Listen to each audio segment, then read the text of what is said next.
Morning. Thank you so much, Rosemary, Sierra, and Jake. Welcome to the 2023 Knoxville Regional Championships Day 2 Swiss. My name is May Rourke. I'm here with R11, and it is already looking like it is going to be an insane day. Yeah, the fact that this is our first match is so exciting. We've got Wolfe Glick against Luca Paz, and these are two of the 3 regional champions from this season alone. So obviously 2 of the greatest players in the Scarlet and Violet era, and it's going to be a really exciting one. I absolutely was a little overzealous in that booster energy, but going into turn 1 here, the leads, it is Fluttermane and Palafin coming out, and Iron Bundle and Great Tusk. Yeah, so I think Bundle and Tusk, definitely one of the leads I was expecting Wolfe to consider in this one. He does go with it, and the idea is that you just outspeed things with Iron Bundle. You can start Icy winning immediately, and Great Tusk can just go for Headlong Rush, and it's so strong to Luca's side. And so Palafin was a Pokemon that I was a little bit curious as to whether or not he'd bring, because of course if you get trapped in against Gothitelle, it can be pretty awkward. But Luca makes the call saying, you know what, I'm just going to bring it immediately here. Maybe making a call that, okay, even if you bring Gothitelle, well, I can just Shadow Ball you with the Fluttermane to cover for it. But now with no Gothitelle, Palafin free to just switch out. Could also consider just attacking immediately, but I think Palafin here, you know, is very vulnerable to both Pokemon are very vulnerable to attacks right now.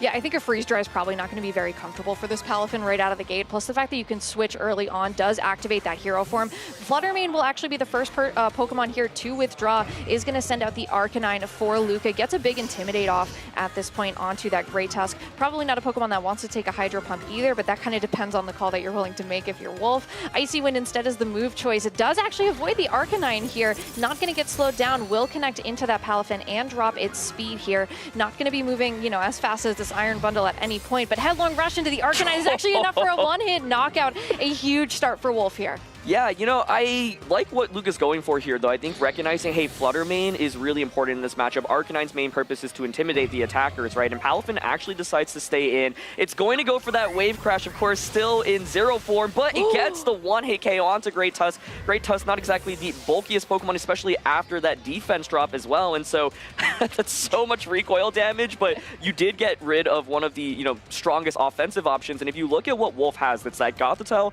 and that Iron Hands in the back, the Fluttermane is actually really well positioned right now, so it comes back out immediately. So very, very aggressive turn 1. I like what both players are going for there, and Luca kind of making a play where you sacrifice a Pokemon solely to get a knockout onto one of the biggest threats, but now the Fluttermane is actually really well positioned, and against Iron Bundle and Gothitelle, both of these Pokemon right now can't actually do that much against the Fluttermane. So if Wolfe wants to deal with it, he's going to have to try to find a way to position Iron Hands in safely and then try to, you know, quickly knock it out. But at least right now, Gothitelle's trapped the Palafin in. Iron Bundle just going to protect this turn, trying to keep itself safe, not trying to take any damage from something like that Fluttermane on the other side. Palafin also protecting. I think the threat of a Freeze Dry is pretty potent at this point in the game.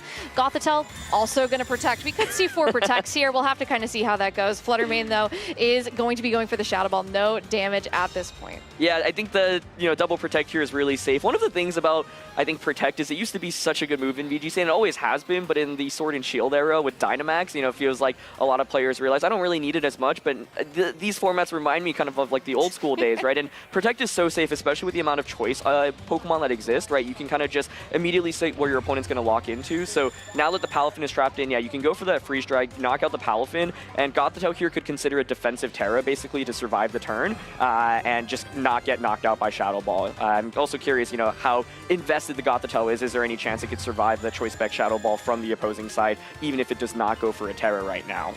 Yeah, absolutely, right? Looks like we're going to be seeing that defensive terrestrialization right out of the gate, possibly, or even offensive. Luca actually going for the Terra Water with his Mystic Water Palafin. We saw how much damage that this was able to do day 1. Didn't even have it in that hero form for a couple of those big knockouts, so this probably is a way for him to maximize that damage. Freeze Dry, though, into that Palafin. It is enough to get the knockout, so that is a tough terrestrialization to no longer have access to, especially with something like that Fluttermane, who could be able to swap out, maybe terrestrialize later into that Fairy type and get some big damage off, but Shadow Ball right now, super effective damage into this Gothitelle. Not going to enjoy taking that. Another knockout, big knockouts every single turn this game. Yeah, and so the Terra there on Palafin, you know, I think can be trying to maybe cover for the bundle switching out into Iron Hands, and by going for Terra, you can get like a really powerful wave crash. And the idea is, I think Luca might be thinking, well, I'm not really going to Terra my Flutter main at this point anyway. It's a Fairy Terra, right? And so you're locked into Shadow Ball. Fairy Terra doesn't really help you defensively that much anyway. And with the Iron Hands, it is like Grass Terra on the opposing side. If you Grass Terra, you're actually weak to the Freeze Dry. So basically, even though, you know, nothing came out of that Terra, the idea was to try to get some value in case Wolfe switches the bundle.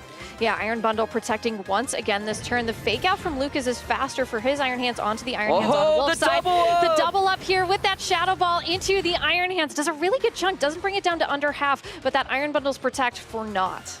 Oh, but he didn't think about the Encore. This Iron Bundle does have Encore. You can now lock the Iron Hands on the opposing side into Fake Out. The question is, Luca's team is fairly defensive, so I'm curious, you know, whether or not the bundle can actually survive an attack from this Iron Hands. I'd actually be expected to, but if you just get the knockout, then you should win, right? But the idea here is the Iron Hands on the opposing side can be rendered useless. Luca's Flutter main can then potentially just go for a knockout onto the Iron Bundle, force it to be a 2v1. And the thing is, Encore doesn't last for forever, right? And so the thing is that if Luca takes that trade against the bundle, then it's going to be a 1v2 where Wolfe has this, you know, around 55% Iron Hands against 2 Pokemon, and like the Encore is counting down as well. But Encore here is at least going to lock Iron Hands into Fake Out for the next couple of turns. Fake Out is not going to be doing anything here, but this Shadow Ball into the Iron Hands once again does bring it down into the red, but Iron Hands still able to hang on. Fake Out, again, not going to happen this turn. No damage even. Wild Charge from this Iron Hands into the Flutter main is enough for the knockout. You're going to knock yourself out with this recoil here from that Wild Charge,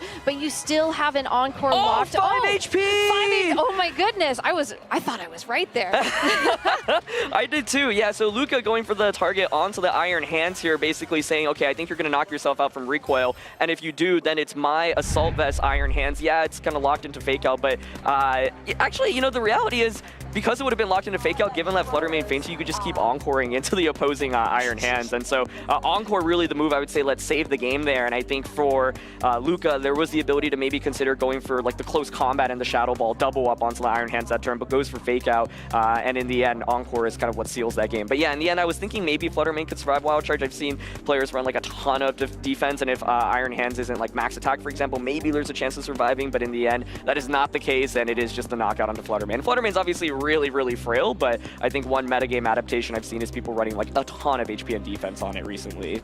What do you think about Palafin coming back game 2? Yeah, I think it was good actually to kind of trade against the a Tusk on turn 1, right? Like that trade is worth it in the sense that then you kind of soften things, and like Flutter main is excellent in this matchup, right? But in the end, yeah, like you have 2 ways to get a 1-hit knockout onto Flutter main now that we've seen. Iron Hands can KO it, Great Tusk can KO it as well. And so I like actually what Palafin accomplished in that first game. I think part of the question is maybe you don't actually have to bring in the Arcanine, because that Intimidate I'm not sure really mattered given that it got the knockout there anyway. I guess though the Intimidate helps cover in case like the Great Tusk actually targeted into the Palafin slot, for example. But yeah, I think it's still strong, but I feel like Luca, you know, got the most value out of it that he could have in that last game, and it was really, really close. You know, if there's any chance Flutter main survives the Shadow Ball, I think there's a chance that you can win. And if Luca maybe considers like the close combat Shadow Ball play there in the end, you could have won as well. But yeah, I don't know. I'm looking at like the Roaring Moon potentially. If you expect maybe Wolfe to make the Gothitelle adjustment, it's tough though, because if Gothitelle doesn't come out, and Roaring Moon definitely has less value. Yeah, I think the Roaring Moon is something you and I talked about a little bit before the stream started, taking a look at these team sheets, and it does feel like such a strong Pokemon into the Pokemon on Wolfe's side of the field, and I think it does offer a couple of different things.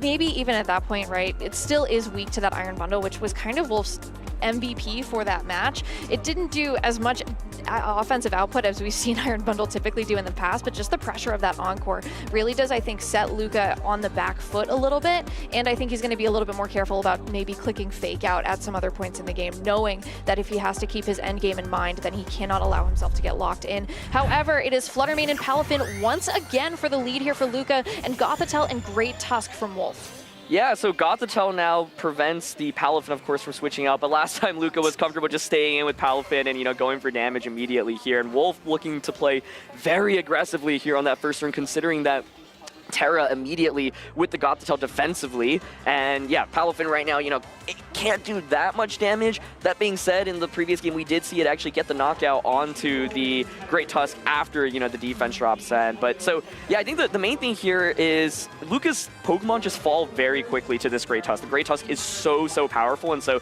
the pressure's definitely on. And with this defensive Terra, you'll be able to, you know, survive a little bit longer as well. Yeah, this Terrestrialization onto the Gothitelle, turning it into that Steel type is definitely going to help instead of maybe taking something like those Choice Spec Shadow Balls, which did so much damage in turn 1, and now you can keep that Palafin trapped on the field and not allow it to go into its hero form. The Shadow Ball is the move lock of choice here, and it does 50% of that damage. Does get the special defense drop as well. Headlong Rush from this Great Tusk into the Palafin is not enough for the knockout. Actually able to hang on, and if it goes for the Wave Crash here, you know that that's going to be able to take the knockout as well, thanks to that Life Orb and the damage there. So the Wave Crash from this Palafin is going to be enough into this Great Tusk. It will probably knock itself out. I'm going to make that call confidently this time. I think you're right on that one. That's really aggressive turn. I mean, this is a really exciting set because I feel like both players are just trading damage, and like both teams are so aggressive. And so yeah, Gothitelle kind of going for the defensive there, but Trick Room does get set up, and this is kind of one of the ways that Wolfe plays with the team. Now you can bring out the Iron Hands. Iron Hands puts on a lot of offensive pressure under Trick Room. So the Terra has been committed, but if you don't go for the Terra there, the Gothitelle will just faint from the Shadow Balls we saw. There's also the Golden Go, actually. So Golden Go here being able to put on a ton of pressure with that Choice Specs Make It Rain. So now I was wondering, is there Arcanine? Arcanine the perfect Pokemon to bring in here because it covers for both Iron Hands. You would intimidate that and super good into Golden Go. This is a Choice Specs Golden Go, so it can't protect against this. It can't go for a defensive Terra. However, Wolfe does have that charm on Gothitelle. So you can charm into the Arcanine and go for Make It Rain here. Yeah, I mean, Make It Rain seems really comfy right now, especially with that Flutter Mane locked. So if it does want to switch, it could, but it is still able to get that super effective damage onto that Golden Go thanks to the fact that it can no longer Terrastalize. Flutter Mane will switch out there here, and making use of that Ghost typing with that Shadow Tag is going to send in his own Iron Hands there on Luca's side of the field. Is something that's going to take a Make It Rain probably a bit better, but Protect from the Arcanine is going to keep that safe as well. Maybe just trying to deal with some of this, but that Charm from the Gothitelle into the Arcanine not going to go through that Protect this turn as well. Golden Go Shadow Ball actually is a move that it locks into with its own Choice Specs into the Iron Hands. Doesn't do as much damage as I think Wolfe would have liked. Yeah, I think nice call to go for the Shadow Ball there rather than the Make It Rain. Make It Rain would have done even less damage, but Iron Hand's really the perfect Pokemon to have in the back right now. And so one play you could go for is actually just close combat potentially into Gothitelle here, and then just go Flare Blitz into the Golden Go. And so I think Luca bringing the perfect 4 Pokemon. That was a aggressive turn 1 for both players, but Gothitelle here realizes, okay, I don't want to really eat up a Fake Out or a close combat. Let me switch out into my Iron Hands. But now that means the Golden Go is exposed to that Flare Blitz. Wild Charge from the Iron Hands here on Luca's side is just under 50% of that damage as well. Probably going to be taking some big damage as well, but the Shadow Ball from the Golden Go into that Arcanine looks like it's fishing for some big damage here. Does just over 50%, but you have that double up onto the Golden Go with the Flare Blitz is enough for the knockout here. Gonna take some recoil, but I think at that point, right, you know you've got a Steel Terra Gothitelle in the back, and that feels pretty safe with an Arcanine. Yeah, definitely aggressive trades once again. I think Luca there going for the double up on a Golden Go, saying, okay, I just want to make sure I secure this knockout onto you. And yeah, like the idea is the Gothitelle isn't really applying that much pressure other than Charm, and even with Charm, if you Charm one of those 2 Pokemon, well, that combo should still knock out the Golden Go. So, you know, it's like, okay, if Gothitelle stays in, fine. If it switches out, also fine. But the main thing here is that Luca does have that Flutter Mane in the back, right? The question is, can you actually stall out Trick Room right now? Because we saw that the Wild Charge was able to just get that one-hit KO onto Flutter Mane earlier, and so, you know, if you get a knockout right now, force Flutter Mane out, Flutter Mane can't protect, right? And then so it's really left exposed to that Wild Charge. Luca does still have Terra available to him, though, but the question is there actually that much value you can get out of Terra at this current moment? Arcanine is going to protect here. The threat of that Fake Out, I think, pretty potent at this point. And the close combat from the Iron Hands into the other Iron Hands. Looks like these 2 are speed tying here. The Iron Hands actually does still take a good amount of damage. Does not get knocked out this turn. Gothitelle from the Psychic with the double up is enough damage there into that Iron Hands. Huge knockout, I think, and like you said, now forces that Flutter Mane out. Yeah, I think there, you know, if Wolfe does not go for that double up and you know, you survived the turn, then you stalled another turn of Trick Room. Arcanine there maybe had the ability to go for a Flare Blitz onto the Gothitelle slot, try to eliminate that. The Arcanine here also has Will-O-Wisp, but can consider try to burn into the Iron Hands. But yeah, this is the problem. Now Flutter Mane comes out, and you can very easily just double up into that slot with another Wild Charge and a Psychic. I mean, now Fluttermane does have the opportunity to lock into something that will be super effective against the Iron Hands. It doesn't have anything that's going to be super effective into the terastallized Gothitelle at this point because it's carrying Dazzling Gleam, Shadow Ball, Moonblast, and Power Gem, so it doesn't have any sort of strong output, but I think the Arcanine is probably your best offensive pressure into it. You have protected in that last turn, so you now still, if you go for that Flare Blitz, it's probably still going to do a lot of damage, but you can only single target with that Arcanine, whereas that double targeting from Gothitelle, depending on if that's the amount of damage you want to output, if you feel that Moonblast is something that you can do a little bit better, but instead, Terastallization on this Fluttermane into that Fairy typing here will boost the power of those Fairy type moves, give it that ×2 bonus instead of the standard 1.5, thanks to same type attack bonus. Wild Charge into the Fluttermane. It does! It hangs on with a small amount of damage, but if there is a double up from this Gothitelle, that is going to be a great way to handle that Fluttermane. Critical hit just for, I think, just for cheekiness at the end of that from the Gothitelle. Still having the Arcanine able to get some big damage off at this point, but I think the threat of that Iron Hands is pretty huge right now. Yeah, I think basically in this game, like Wolfe made really good calls, right? And that Flare Blitz did get the knockout on a Gothitelle, so I think when you had Iron Hands and Arcanine out next to each other, there was the potential to double up onto the Gothitelle slot and essentially trade 1-for-1. In the end, we actually saw, yeah, the Wild Charge is a damage roll on the Fluttermane. You know, I think after the first game, people were probably like, there's no way you could survive a Wild Charge, right? But no, the Fluttermane actually has enough bulk to potentially survive that. Now it's going to be a 1v1 Arcanine against the Iron Hands. There's Flare Blitz, but it does not get the knockout. No critical hit there, and Iron Hands gets burnt. But Arcanine here so far, okay, has just going to faint from recoil. Yeah, it didn't have that much HP anyway, right? I don't think that burn would have mattered whatsoever, but a huge win for Wolfe to take out the only undefeated player for this Day 2 Swiss, meaning that we will not have anybody going 14-0 so